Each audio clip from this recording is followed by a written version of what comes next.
So, are we ready? Yep. Very good. Welcome back, children. We are here for question number 4 and answer number 4. Fresh Sunday morning and fresh starts.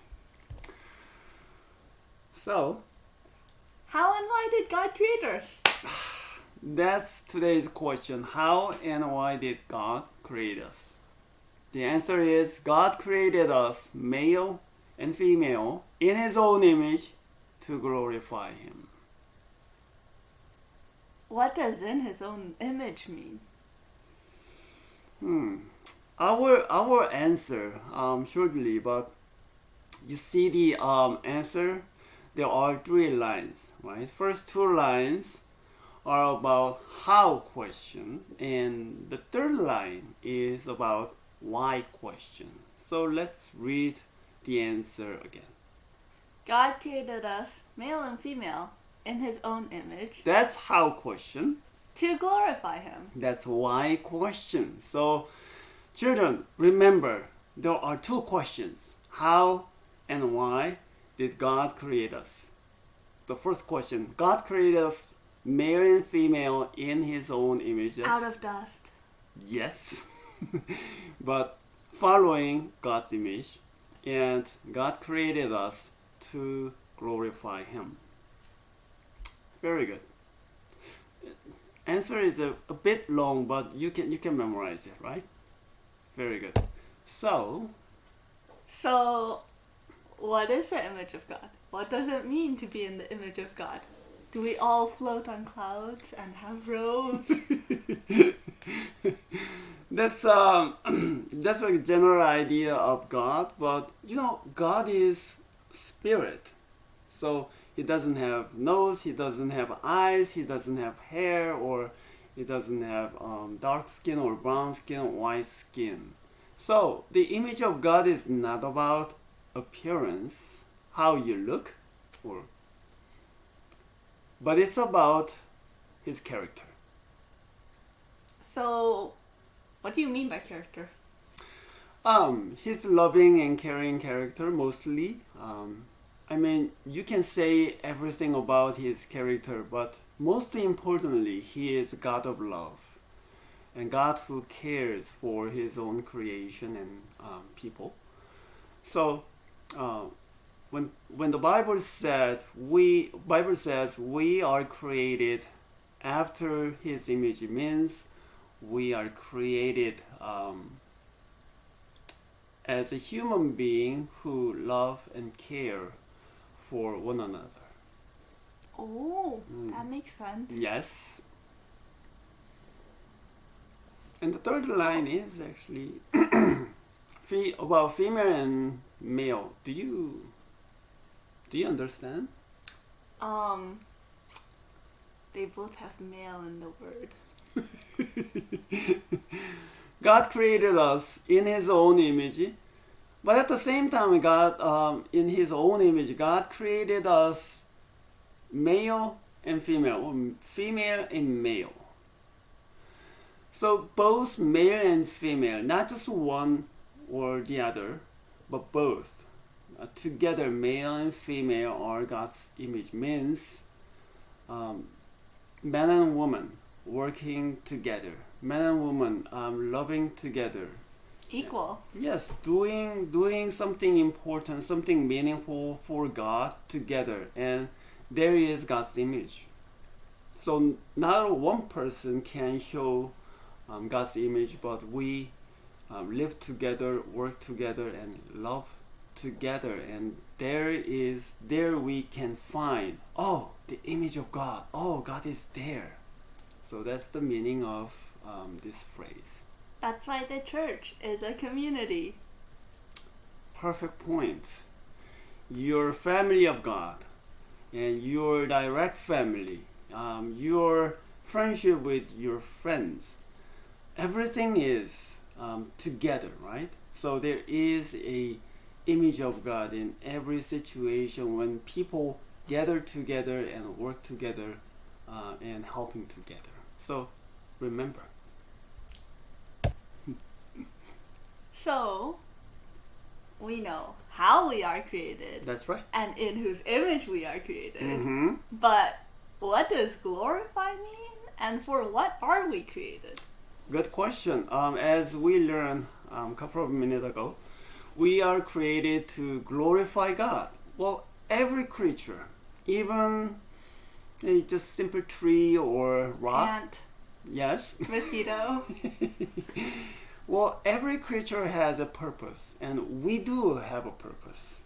And our purpose is to glorify God.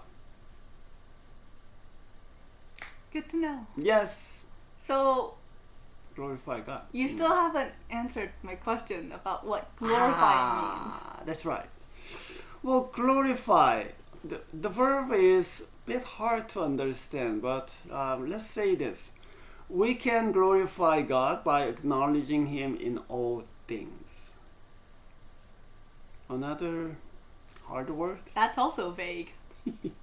What does all things mean, and what does acknowledge mean? True. Well, imagine you are walking down on the street and you look around the neighborhood, you look around the clouds, trees and breeze, you feel wonderful, right? And then you suddenly recognize the beauty of the world and the hands of Creator. God created everything. God gave me this beautiful neighborhood. So you acknowledge His gift. You acknowledge His beauty and His wisdom in all things. Whether you do something or you see something or you are in certain situation, you acknowledge, oh God, you are so wonderful, you are so beautiful, you are so fair. So that is what acknowledging God in all things means. Even in the bad things. True. It's important and a bit difficult to understand, but even you are sick or you are very tired, you can still glorify God, because think about you are sick or very tired. You acknowledge, oh God, you are the giver of strength and health. Without you, I'm just tired. Yes, I'm just nothing and I have no life. So even in this kind of bad situation, you can still glorify God. That would be wonderful to God.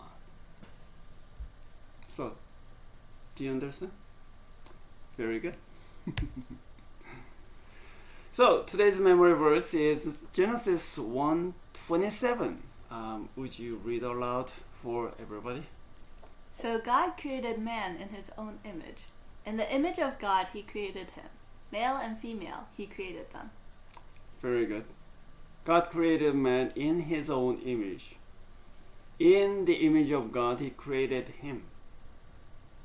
Male and female, He created them. And that is our memory verse today.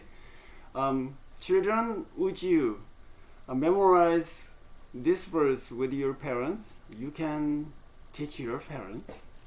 You can encourage your parents to memorize this verse, or you can compete with your parents. You are never too old to start memorizing memory verses. So parents, you work with your children, and that is very important. So lastly, before we finish, we have a very important announcement, right?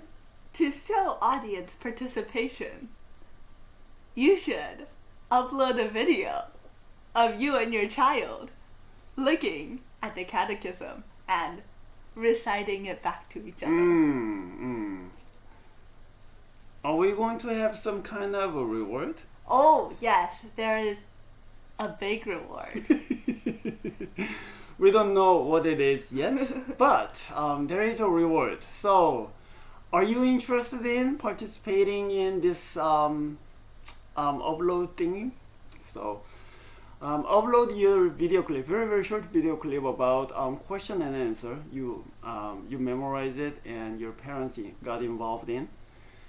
Then we will look at it. We will cheer ourselves.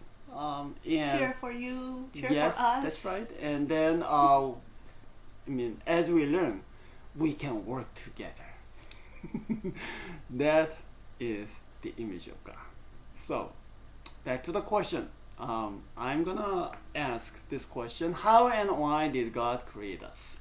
God created us, male and female, in His own image, to glorify Him. Very good. So, work on it, and we will see you next week. Bye.